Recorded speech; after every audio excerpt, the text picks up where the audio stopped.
કચવારા પોલીસે સ્કોડા ગાડીમાંથી ₹2,60,000 ઉપરાંતની કિંમતના વિદેશી દારૂ સાથે એક ઇસમને ઝડપી પાડી કુલ ₹4,70,000 ઉપરાંતનો મુદ્દામાલ કબજે કર્યો છે. નમસ્કાર, આપની સાથે હું પ્રિયાંક. જોતા રહો સમાચાર વિસ્તારથી.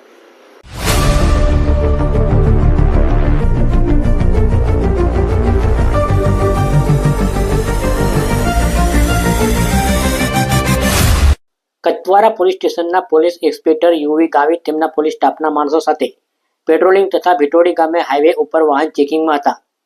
તે દરમિયાન મધ્યપ્રદેશ તરફથી દારૂ ભરીને સ્કોડા ગાડી નંબર GJ03CR7215ની આવતા પોલીસે તેને ઊભી રખાવી હતી અને ગાડીમાં તપાસ કરતા સ્કોડા ગાડીમાંથી ભારતીય બનાવટના ઇંગ્લિશ દારૂની 372 નંગ બોટલો મળી આવી હતી. તેથી કચવારા પોલીસે ₹2,65,740ની કિંમતની વિદેશી દારૂની 372 નંગ બોટલો તથા ₹2,00,000ની કિંમતની સ્કોડા ગાડી, મોબાઈલ ફોન સહિત કુલ ₹4,70,740નો મુદ્દામાલ કબજે કરી છોટાઉદેપુર જિલ્લાના ભરતભાઈ ગુલસિંહભાઈ રાઠવાને મુદ્દામાલ સાથે ઝડપી પાડી આગળની કાર્યવાહી હાથ ધરી છે.